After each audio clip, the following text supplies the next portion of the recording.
Hey, how we doing on this Sunday afternoon, guys? This is Frank Rock, House of Orange Sports Channel coming at you. Let's talk some Tennessee football here for just a few minutes as to what's going on. It's been a quiet couple of days finally after the Mike Matthews saga drew out for seemed like forever. It was definitely the longest 48 hours that I've seen at any point, but it had a happy ending for Tennessee football.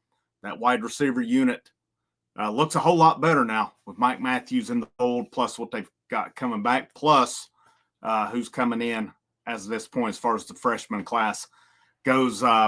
There's Tim Banks news out there. There's another name at running back that surfaced today. And, of course, there's a couple other names that's been out there as well. To sum it up and start off, there's really not a lot going on with Tennessee in the portal that's known right now. There's not a lot that I've seen. The one thing that I have seen that was mentioned there is a running back who hit the portal. Let me find the name here. Ty Edwards. I've lost my place. No, I haven't. Here it is. Ty Edwards from Northern Iowa has hit the portal. He ran for 1,017 yards, 6 touchdowns last year. It says he does have 2 years eligibility remaining, 6'3", 240. So this is not your prototypical Tennessee running back that succeeded under Josh Heupel. The only one they've had that was a bigger guy was Khalifa Keith, who has left and is transferring to Appalachian State. Cam Seldon was a little bit bigger guy as well. So we'll see how that one goes. It says he has visited Louisville this past weekend. A lot of teams, Louisville hits the portal pretty hard. We saw it last year as 3 Tennessee guys transferred to Louisville. Only one of them ended up playing. 2 of the 3 end up transferring out before it was all said and done. But, an old name, Isaiah Nair, who had supposedly was going to be in the fold a couple years ago, Tennessee, ended up not committing, ended up going to Texas, ended up transferring to Nebraska, back in the portal again, and apparently he was going to go to Louisville. And apparently I'd see just now he has withdrawn also. I don't think Tennessee goes the route of somebody that bounces around like that a whole lot. I just don't. I don't think it's a good – the one time they did it was Lynn J. Dixon a couple years ago, a guy who was committed to Tennessee at one point, ended up going to Clemson, played at Clemson, seemed to stay in the doghouse there. Then I can't remember if he got kicked off the team or if he just transferred, went to West Virginia, out of West Virginia, no time, come to Tennessee, out in no time. So I think Tennessee will avoid a guy who's transferring around 3, 4, and 5 times at this point, especially one that maybe they thought was in the fold at one point and didn't. But Ty Edwards, a name definitely to keep in mind. We'll see if anything comes of it. There's a Twitter page, Rivals Portal. It says West Virginia, Tennessee, Cal, UCLA, Arkansas, and Kentucky are also involved in his recruitment. Now, there was another running back, Angel Johnson, South Dakota State. If I'm not mistaken, I saw he is committed to Washington State. Now, just because they commit doesn't mean that they can't pull a U-turn or something. Isaiah Nair, case in point on that one. But I would think it's a pretty good indication you're not getting them to campus. You've got to get these guys to campus or you're not going to have a shot at it. That's just the bottom line. Amari Jefferson seems to me right now the most realistic. I've just taken the hints from Nakos, from Wilfong, from Price. I think maybe even Hubs as well. I don't have a 24/7 membership anymore. I'm sure Callahan and Brown are on that one as well. But I would think that one seems like a pretty good possibility that Amari Jefferson ends up a Vol. I've seen the comments that maybe says they think he might have regretted not coming to Tennessee to begin with. So we'll see. He was committed to Tony Vitello in Tennessee baseball at one point. He wasn't committed for football, though. But I would have to think there's a good possibility of him playing both sports if he were to come to Tennessee. I think once he gets that visit sets up, to me, I think things will take off pretty quick from there. Now, I mean, if he decides to visit 4 or 5 schools, that can make things interesting. But if he just sets up a visit to Tennessee, that one should go pretty quick. on it. And then there was the defensive tackle, David Gusta, Washington State. He was visiting, I think it was Auburn, then Kentucky. Well, he didn't make it past Kentucky. He has committed to Kentucky. He was supposed to visit Tennessee as well, so he's off the board. So no other, all of Tennessee's defensive line options that they've been on. James Thompson, Wisconsin, Suggs from LSU, Gusta from Washington State.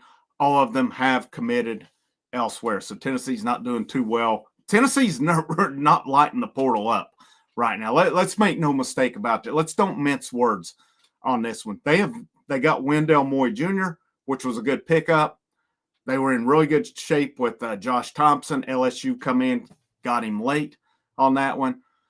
Tennessee's had a few visitors, and it's not panned out. The Branch brothers, it does not look like anything's happening there. Malik Benson does not look like anything's happening there. So there's not a lot of good portal news going on with Tennessee right now. What you have to hope for is, as these remaining teams get put out of the playoffs, that there's some pretty good talent, some good players that become available there that Tennessee's able to get in on. But they definitely have to reassess their portal strategy moving forward, because this is I know they're patient. I know they're looking at culture, but you can't just flat out strike out either. Your best players, for the most part, are going in when that portal opens. I don't know if it's a case they don't want to get into a bidding war. I don't know what it is, but Tennessee really has to reassess their portal strategy moving forward. And I don't think they need a lot of help, but to me, they need a running back. They need multiple wide receivers. They got Wendell Moy Jr. for the interior offensive line. Do they need another? They want defensive linemen. I think you let your linebackers develop. I think they should hopefully take that jump. There's a lot of talent in that room. I really think they could have used a safety, but I think people are underestimating. Jordan Thomas comes back from injury. There's Idris Farouk, who we saw a few times when he played. He will flat out knock the crap out of you. There's still Jacoby Thomas. Christian Charles did some good things this year as he was back healthy after being out injured the year before. Marcus Gorey Jr.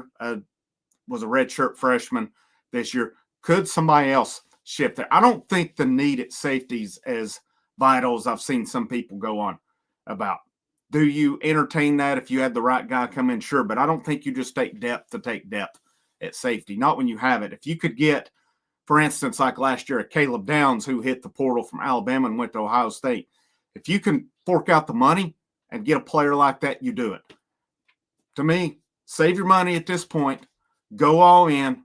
If, a big-time player hits the portal late from one of these remaining playoff teams, go all in on them.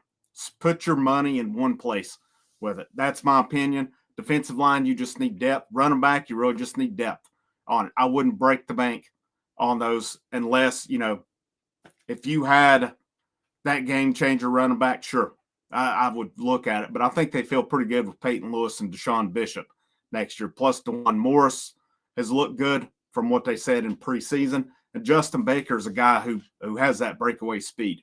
And I think people are underselling him. I think he will end up being a nice pickup.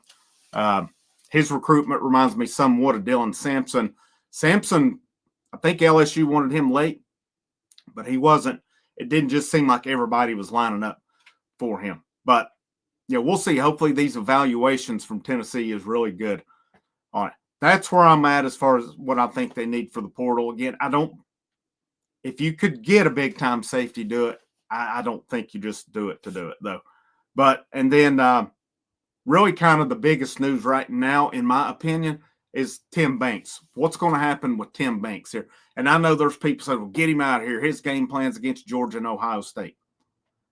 Here's the thing of that, and people really need to sit back and listen to themselves when they say that. You mentioned 2 games out of 13. The Arkansas game, but that defense did enough to win that football game against Arkansas. I know they gave up the late score. I know they were bend, don't break during that game. They had multiple 4th down stops.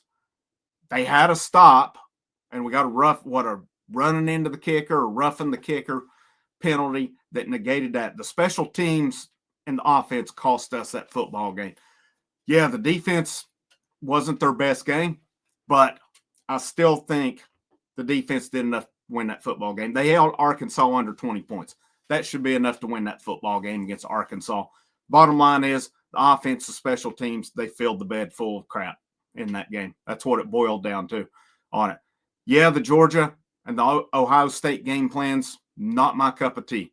All right. I know what they were trying to do, though. They felt their defensive line could get the best of Georgia and Ohio State's offensive lines, who were supposed to be undermanned, and they got dominated. They got dominated. They did not adjust on it. I think you have to be really careful in wanting Tim Banks gone.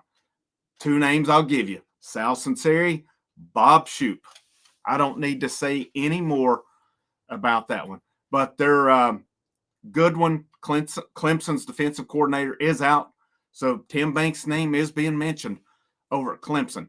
I saw Brent Hubbs make a comment that I thought was, I think he had said it on one of the radio stations in Knoxville. I've seen some people put it on the VolQuest message board, but Tim Banks a year ago was not given an extension.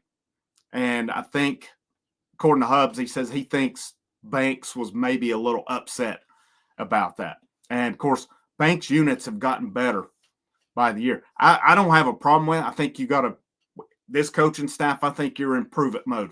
I think other than a couple guys, I say more than a couple, 3 or 4 guys, I think everybody else is in prove-it mode. Banks was in it too. And my hope, the best case scenario is he's back another year, he gets a head coaching job. Say if Brent Venables gets run off at Oklahoma next year, maybe you can get him to Tennessee. Now, that's a great scenario, obviously. It's not a given.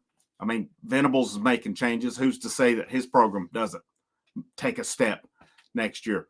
But we'll see where this goes with Banks and Tennessee, Banks and Clemson, because Banks' contract does expire at the end of this month, along with Willie Martinez, along with Mike Eckler, and along one that's not being mentioned is the strength and conditioning coach, Kurt Schmidt. I've mentioned it numerous times on here, but I don't feel like it's being talked about, because if you're going to make a change in your strength and conditioning program, it can be a big difference. We've seen that at times. We saw it in the Butch Jones era. You let Dave Lawson go, that was the end of the Butch Jones era at that point. Even though it went on a couple more years, you saw that Dave Lawson was really in control, had things going. Once he left, Butch Jones basically let the players run the show, and Dave Lawson was not letting them do that. Ended up being the unraveling of Butch Jones. We'll see where Heupel goes with that. I would have ventured to say Schmidt's back, but the fact that we had, we're under a month left, we're under 30 days left on these contracts. That's really interesting. And, maybe they're just waiting to announce what they're doing with these contracts. Normally they will announce extensions, raises and stuff all at once. So maybe that's what they're waiting to do right here. But I think this Tim Banks thing bears watching. And, just based on stuff I've read, I would kind of be surprised if this whole staff returns intact right now. And I don't know. I don't know that it's as simple as they promote William Inge. But, at the same time, you want William Inge and Rodney Garner as a part of your program. So if you have to make a replacement at defensive coordinator, he brings a couple guys, but you've got to take on Inge and Garner. I'd say it's non-negotiable. And I think any coordinator worth his weight or any coordinator with intelligence is going to want those guys as well. We'll see where it goes with that. We'll keep you updated on here as well. Again, not a lot going on with the portal. We'll see where it goes. But the biggest thing to me, the program got a shot in the arm with Mike Matthews coming back. That was big. That changed a lot of perception in my mind. And that gives me, and one of the things it said, I've read numerous times, Boo Carter, Nico, Mike Matthews, they all expressed concerns about the offense. Thank you. Thank you to those guys for expressing, if that's indeed the case, because it's got to change. It has to change moving forward. It's senseless what they've been doing with that offense. And I think this staff recognizes it based on the mass exodus at wide receiver. I think that they saw a lot of those guys did not fit. And that's just my opinion. I don't know that for sure, but I think you will see some change moving forward with it, or else there'll be some guys coaching elsewhere before too long. I'll be live with you after today's Lady Vols Oklahoma game. 3 o'clock is game time on ESPN. So I'll be live with you around 5, a little after 5 today. Hope to see you there. Have a great rest of your day. Frank, House of Orange. Last but most certainly not least, go Vols.